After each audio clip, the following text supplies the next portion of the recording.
Capítulo 555. O condado de Chester Leste ainda estava frio em janeiro, com neve acumulando-se frequentemente. Os galhos e folhas das árvores estavam murchas, com feras hibernando, fazendo com que parecesse sem vida. Audrey conduziu Suzy ao redor da antiga torre várias vezes enquanto estava cercada por seus criados e criadas, mas eles não encontraram nada. Havia apenas pilhas de tijolos cinzentos e madeira podre, e nas brechas havia ervas daninhas e cadáveres de pequenas criaturas. Audrey pensou que poderia encontrar alguns murais nos destroços das paredes, permitindo-lhe decifrar as origens da antiga torre e usar a aparência de feras selvagens para praticar secretamente suas habilidades de Beyonder, como terror, frenesi, acalmar, mas apenas saiu muito decepcionada. Esta não é uma pequena aventura. É apenas um passeio a cavalo. Ela franziu os lábios, segurou o chicote e caminhou até o cavalo. Não querendo se conformar com isso, perguntou aos servos e criadas ao seu redor depois de percorrer metade da distância: existe alguma lenda de monstros por perto? Metade dos servos a seguiram de Becklund até o castelo da família antes de virem para esta mansão. A outra metade eram moradores locais e geralmente estavam ocupados na mansão. Não havia dúvida de que Audrey estava perguntando a estes. A razão pela qual ela veio para esta mansão foi porque, historicamente, havia uma tradição popular de adorar dragões nas áreas circundantes. Um jovem servo lançou secretamente um olhar para sua nobre e bela amante. Ele reuniu coragem, deu 2 passos à frente e curvou-se enquanto dizia: nas profundezas desta floresta, há muitas feras selvagens temíveis. Todos os anos, caçadores morrem lá, mas ninguém jamais encontrou um monstro antes. É como a situação descrita em uma antiga canção folclórica que circula por este lugar. Ele contou a canção folclórica e o significado geral foi: monstros estão em seus sonhos. Dragões estão em seus sonhos. O grande palácio imaginado, flutuando no ar, também está nos seus sonhos. Ali é o lugar onde você terá tudo, até acordar. Crianças curiosas, bravos aventureiros, vão e encontrem o dragão em seus sonhos. O servo omitiu deliberadamente a última frase, porque poderia ser mal interpretado como sendo sarcástico com a senhorita. Audrey. Um dragão em um sonho. O grande palácio que é imaginado e flutuando no ar também está em um sonho. Audrey ponderou cuidadosamente por alguns segundos antes de repentinamente sentir que aquela antiga canção folclórica não era completamente sem sentido. De acordo com as informações sobre dragões que ela comprou do Jovem Sol, o dragão da imaginação, Ankeveldt, na verdade, imaginou uma cidade flutuante com enormes pilares de templo sustentando um imponente palácio. O nome da cidade era Liveseyde, que significa Cidade dos Milagres. Nos sonhos, o caminho do espectador está sob os dragões da mente, envolvendo o consciente, o subconsciente, o mar do subconsciente coletivo e o céu da espiritualidade. Não importa como você olhe para isso, certamente envolve o domínio do sonho. Talvez esta antiga canção folclórica esteja realmente apontando para algo. Poderia Liveseyde realmente existir no mar do subconsciente coletivo, em sonhos? Mas um sonho está puramente na mente. Muitos pensamentos passaram pela mente de Audrey. Mesmo quando ela voltou para a mansão, ainda não conseguiu definir uma linha de pensamento clara.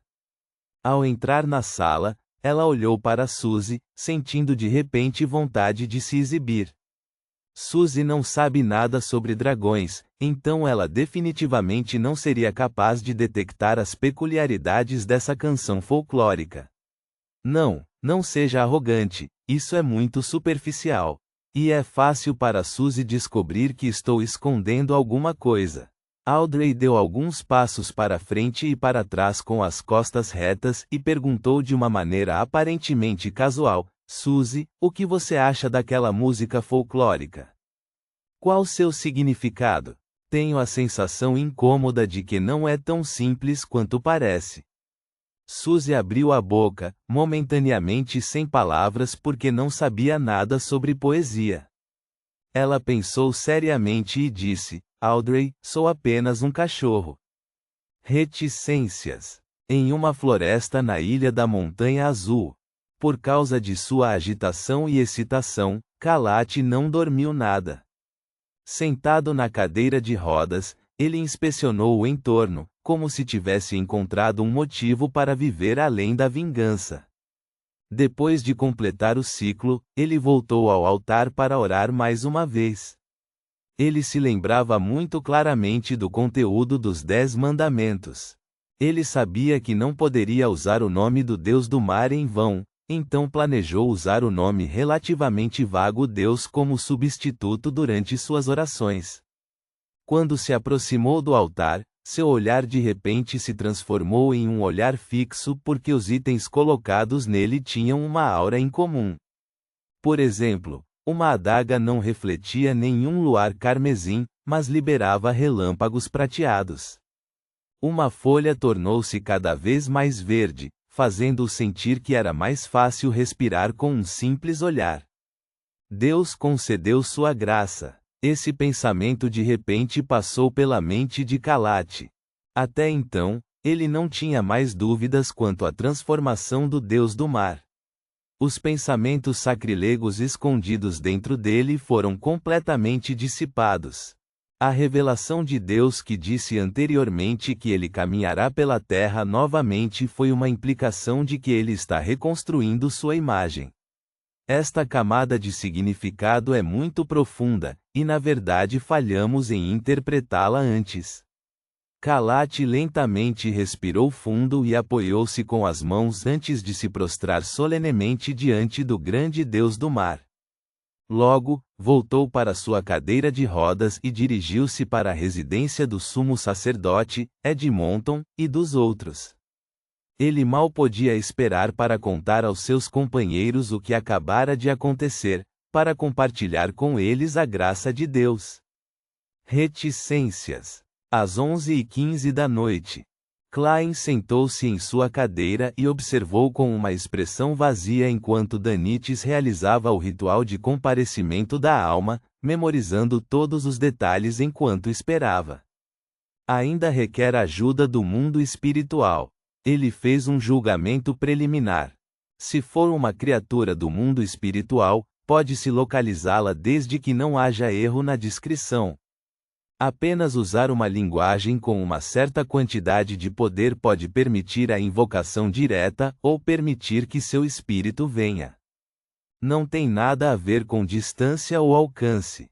Até certo ponto, as divindades também têm essa característica, mas às vezes é possível obter uma resposta delas mesmo que a oração seja feita em linguagem comum.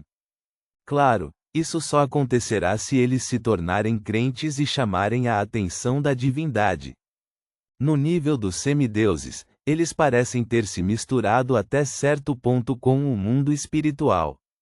É por isso que podemos apontá-los com uma descrição precisa para receber a possibilidade de uma resposta. Mas haverá uma limitação de distância. Uma vez além do alcance, eles não seriam capazes de receber o sinal. O Deus do mar Calvitoa é um exemplo. A contra-almirante Iceberg é considerada uma poderosa Beyonder de sequência intermediária. Para conseguir algo assim, confiar em si mesma não é suficiente. Ela precisa contar com a ajuda de uma divindade correspondente e usar uma descrição precisa e inequívoca. Além disso, existem restrições de distância e alcance. No momento em que Klein terminou de organizar seus pensamentos, os vários itens do altar começaram a flutuar, com exceção das 3 velas. Danites estremeceu incontrolavelmente, sua expressão ficando fria. Muito em breve, ele falou com a voz feminina da contra-almirante Iceberg. Boa noite. Seu tom parece conter a raiva de ter sido acordada. Klein sentiu que toda a personalidade de Danites havia se tornado feminina. Ele hesitou por um momento e disse: "Tenho uma maneira de encontrar o almirante do sangue." "O que?" Edwina Edwards, cujo espírito possui o Danites, já teve seu tom de voz voltando ao normal, que geralmente carecia de emoção.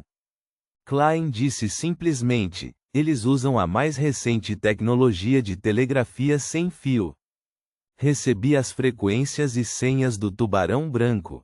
Sem fio, telegrafia. Você conhece essas coisas?" Edwina pareceu surpresa ao saber que German Sparrow, que era um especialista em misticismo, também teria algum conhecimento geral sobre tecnologia de comunicação por rádio. Klein sorriu educadamente. "Um pouco." Edwina ficou em silêncio por 2 segundos e depois perguntou por meio de Danites: "Eles descobriram isso?" "Você está se referindo se o Almirante do Sangue e companhia descobriram o vazamento de suas frequências e senhas?" "Em teoria, eles deveriam saber, já que seu oficial de inteligência, o velho Kim, morreu nas mãos do senhor enforcado.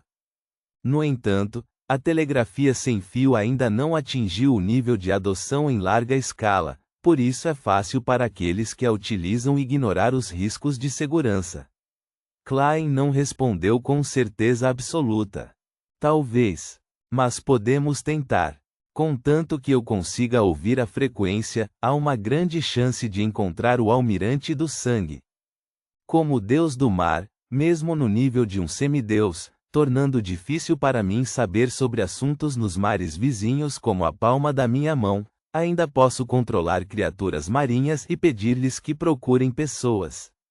Klein acrescentou silenciosamente. Edwina disse pensativamente: "Vou pedir ajuda a Danites com a vigilância." "Você também sabe muito sobre telegrafia sem fio." Klein sorriu e disse: "Tudo bem." Quando o ritual de comparecimento da alma terminou, Danites observou German Sparrow retirar uma peça considerável de maquinário e seus acessórios correspondentes, com emoções confusas. "O que é isso?" ele perguntou surpreso. Klein disse categoricamente: "Transceptor de rádio." Danites ficou boquiaberto quando finalmente forçou sua pergunta. "Onde você conseguiu isso?"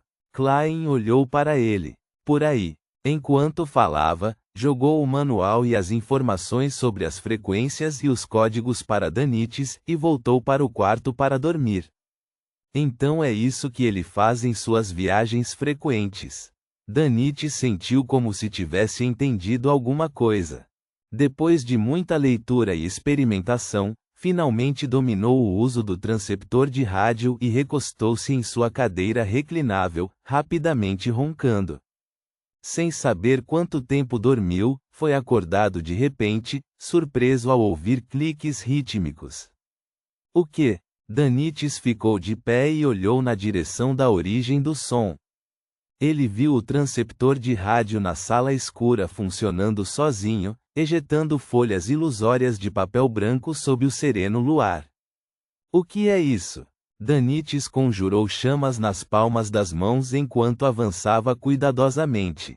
Essa cena o lembrou das histórias de terror que os piratas costumavam contar quando se gabavam. "Há algum problema com o transceptor de rádio? Está ligado a um espírito maligno?" Danites decidiu chamar German Sparrow no momento em que descobriu algo errado. Ao se aproximar do transceptor de rádio, ele viu várias linhas do antigo Feyzak na folha de papel ilusória. "Olá, sinto uma aura familiar, mas única, mas está prestes a se dissipar." "Olá." Danites tentou uma resposta. "Quem é você?" O transceptor de rádio produziu novamente seu clique-claque, ejetando um pedaço de papel branco. "Meu nome é Rhodes. Em troca, você tem que responder uma das minhas perguntas. Ponto."